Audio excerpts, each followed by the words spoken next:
Red मेरे प्यारे दोस्तों, तो आइए आज फिर हम लोग एक नए टॉपिक में मिले हैं। आप लोग का विशाल ब्लॉग में बहुत बहुत स्वागत है। तो आज हम लोग जानेंगे अच्छी से अच्छी चीज़ों के बारे में, ठीक है। कि इस भारत शासन प्रणाली केंद्रीकरण विकेंद्रीकरण आप लोग जानते होंगे, शायद नहीं जानते होंगे, तो आज हम लोग जानेंगे इसके बारे में, ठीक है। तो आइए चैनल को शुरू करते हैं और चैनल को करें वीडियो को शुरू करते हैं। चैनल पे नए हैं तो चैनल को सब्सक्राइब करें, लाइक कर लें भाई, बहुत मेहनत होती है, कम से कम आपका टाइम नहीं लगेगा लाइक एक सब्सक्राइब करने में, ठीक है। तो आइए जानते हैं। यार हम लोग इतनी आप लोग हेल्प करते हैं, कम से कम आप ही लोगों पर निर्भर रहते हैं कि मतलब चैनल सब्सक्राइब देखेंगे, आप लोग चैनल सब्सक्राइब करेंगे, लाइक करेंगे, लेकिन आप लोग करते ही नहीं तो हम लोग बढ़ेंगे क्या। चलिए फिर भी छोड़िए, जाने दीजिए। भारत शासन प्रणाली विकेंद्रीकरण, ठीक है, इसके बारे में जानते हैं। पहले जानेंगे विकेंद्रीकरण क्या है। एक होता है विकेंद्रीकरण और एक होता है केंद्रीकरण, ठीक है।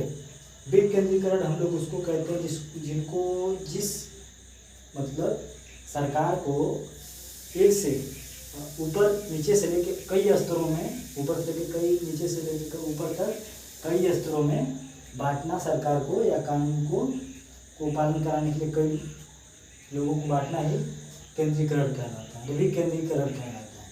अब केंद्रीकरण का क्या मतलब क्या होता है कि वो सीमित रहेंगे। जैसे ये मान लीजिए, जैसे अमेरिका वहाँ केंद्रीकरण है, तो यहाँ मान लीजिए यहाँ एक रहेगा, तो बस यही संभालेगा, इसी के पास सारी पावर होगी।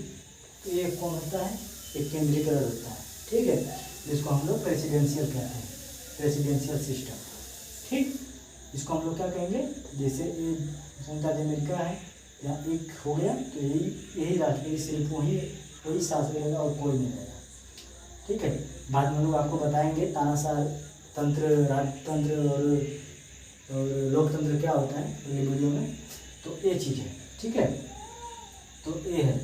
तो फिर इसके बाद जैसे हम लोग के यहाँ आ गया इंडिया, तो हम लोग के यहाँ क्या है कि हम लोग के यहाँ एक मेन राष्ट्रपति, फिर उसके बाद प्रधानमंत्री, फिर उनके पूरे मुख्यमंत्री, एमएलए, विधायक, पुलिस प्रशासन, समिति, ग्राम पंचायत तक कई स्तरों में बांटा गया है, जिसको हम लोग क्या कहते हैं, विकेंद्रीकरण। यानी कि सरकार को कई भागों में बांटना, कई निकायों में बांटना ही विकेंद्रीकरण कहलाता है। और सरकार का एक जगह निर्णय लेना, एक हित में रहना, स्थायी काम करना ही केंद्रीकरण कहलाता है। इसको प्रेसिडेंशियल सिस्टम कहते हैं। और हमारे सिस्टम क्या है, पार्लियामेंट्री सिस्टम। आइए शुरू में पार्लियामेंट्री से मतलब संसद को क्या करते हैं, पार्लियामेंट कहते हैं। पार्लियामेंट में पार्लियामेंट के 3 अंग कौन कौन से, राष्ट्रपति, लोकसभा, राज्यसभा, ठीक है। लोकसभा, राज्यसभा और राष्ट्रपति। जैसे नहीं बताया था आपको कि संसद में जब कोई कानून बनता है, लोकसभा राज्यसभा जब पास करती तो वो राष्ट्रपति के पास भेजती है, तो राष्ट्रपति सिग्नेचर कर देते तो क्या बन जाता है, एक अधिनियम बन जाता है, यानी एक बोले तो कानून बन जाता है, ठीक है। इतना समझाया। संसद के 3 अंग, राष्ट्रपति, लोकसभा, राज्यसभा। और विधानमंडल आते हैं। विधानमंडल क्या है, विधानमंडल ये आपका केंद्र स्तर, बताया था आपको, ये होता है सेंट्रल, और ये आपका होता है स्टेट, ठीक है। स्टेट यानी केंद्र और राज्य जैसे आपका क्या होता है, विधानमंडल होता है। सिर्फ जैसे वहाँ आपका चलेगा केंद्र पे, वही आपका राज्य में भी चलेगा। यहाँ की सेंट्रल संसद है तो यहाँ विधानमंडल है, यहाँ राष्ट्रपति काम करते हैं तो यहाँ राज्यपाल, ठीक है। तो विधानमंडल के 3 अंग कौन कौन से, राज्यपाल, लोक विधानसभा, विधान परिषद। राज्य में अगर कोई कानून बनाना हो तो विधानसभा विधान परिषद में पास किया तो वहाँ कहाँ भेजती है, राज्यपाल के पास। राज्यपाल से इंतजार कर क्या हो जाता है, वो अधिनियम बन जाता है राज्य के लिए, ठीक है। तो राज्य के लिए, पूरा देश के लिए। इतना समझाया। अब आते हैं पंचायती राज व्यवस्था पे।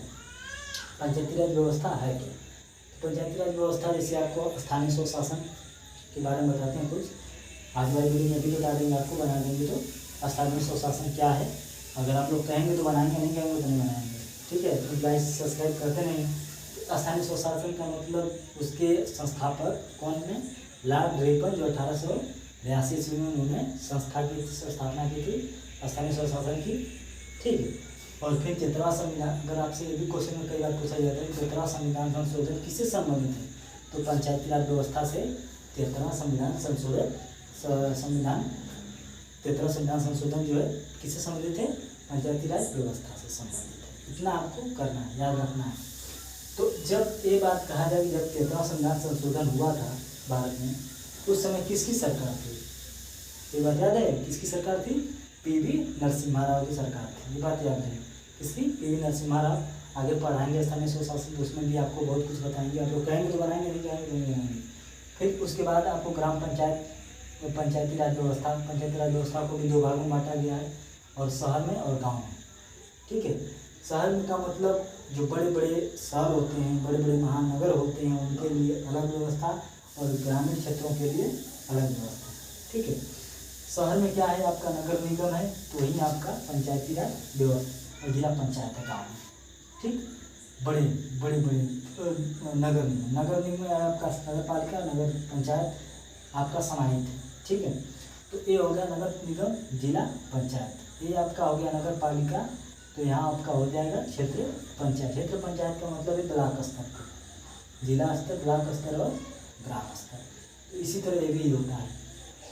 वहीं फिर आपका नगर पंचायत है, तो वहाँ आपका ग्राम पंचायत हो जाएगा। ये चीज़ है, नगर निगम जिला स्तर पे, और नगर पालिका क्षेत्र ब्लॉक स्तर पे, और नगर पंचायत ग्राम स्तर पे। इतना बात याद है। जहाँ नगर निगम होगा वहाँ गांव में जिला पंचायत होगी, शहर नगर पालिका होगी तो क्षेत्र वहाँ क्षेत्र पंचायत होगी, नगर पंचायत होगी तो वहाँ ग्राम पंचायत। ठीक, काम एक ही जगह समाहित है, बस अलग अलग उनके कार्य। तो जैसा कि अभी समझ आ गया, आगे फिर बताते हैं।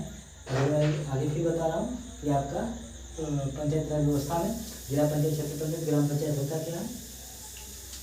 इसके बाद नोट कर लें, फिर बता रहा हूँ।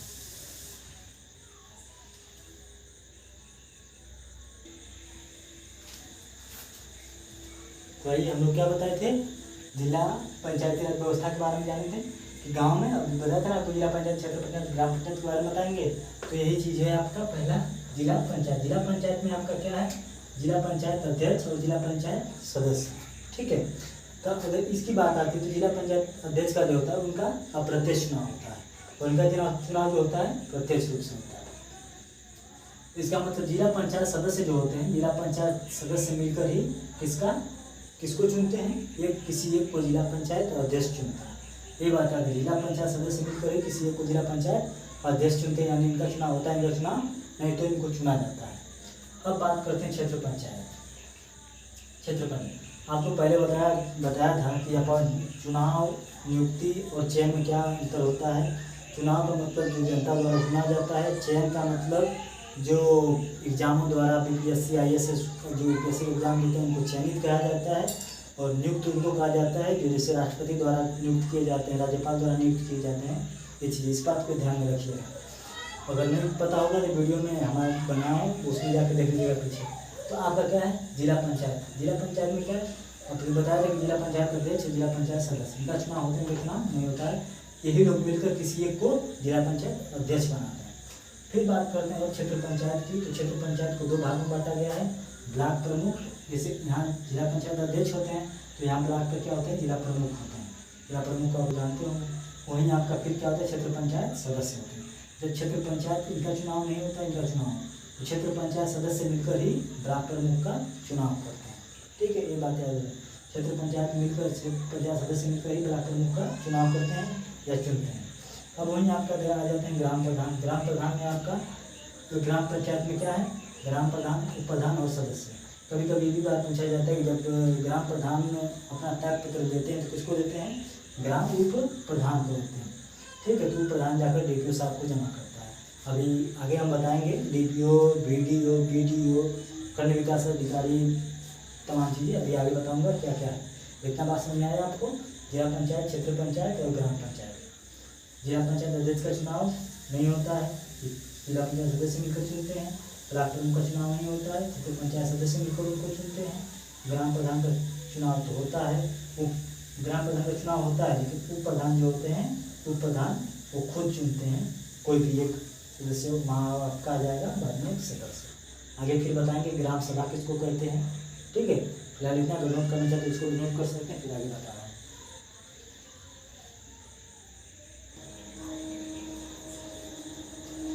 तो आइए मेरे प्यारे दोस्तों, उसको हमने देखा ग्राम सभा, जिला पंचायत, क्षेत्र पंचायत, ग्राम पंचायत हम लोगों ने देखा। अब हम लोग क्या देखेंगे, जानेंगे, जैसे आपको बताया था कि अभी आपको बताएंगे वीडियो क्या होते हैं, डीवीओ क्या होते हैं, सारी चीज़ें।